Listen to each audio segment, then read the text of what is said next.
Yun, isang mapagpalang araw naman pong muli sa inyong lahat mga mukay at mga kamukay.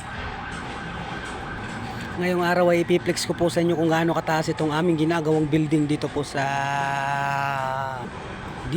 Binondo. Ayan.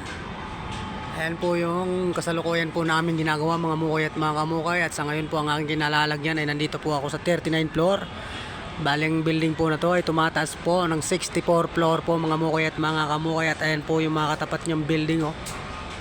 Ayan oh.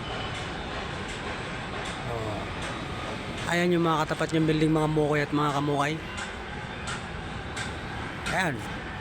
Mga condominium unit po yan mga kamukay at mga kamukay. Pati itong ang kinakatayuan ngayon. Pati itong ginagawa namin ngayon ay condominium unit din. At syempre yung nasa harap nyo yan. Yan po yung daanan ng Alimak. Ng ating sinasakyan. Paakyat at pababa mga mukay at mga kamukay. At ang parte naman yan mga mukay at mga kamukay ay syudad ng Kamay Nilaan mga mukay at mga kamukay.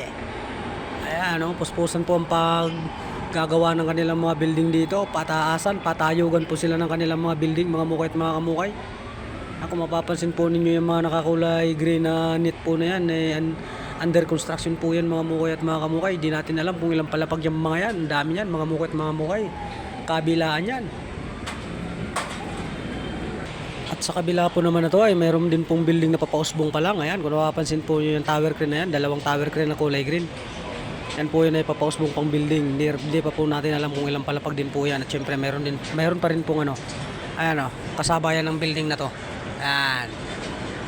Kasabayan ng ginagawa natin building, halos magkasing taas lang yan. At saka ito mga mukay at mga kamukay. So ayan, nasa sa atin na. Kung gusto nating lumipat, sobrang dami natin ng paglilipatan sa lugar na to mga mukay at mga kamukay. Dahil sobrang daming building na mga ginagawa rito. Kaya sa mga gustong magtrabaho dyan sa ating probinsya, marami tayong mapapasukan dito. Walang problema, basta't kumpleto lang tayo sa requirements, makakapag-apply tayo rito. Ang dami-daming ginagawang building dito, mga mukay at mga kamukay. At yun, hanggang dito na lamang po muna muli ang ating video mga mukay at mga kamukay. Maraming po salamat sa inyong panonood. Pakipalo, like, and share po ng ating lahat ng video ang ginagawa mga mukay at mga kamukay. Bye-bye!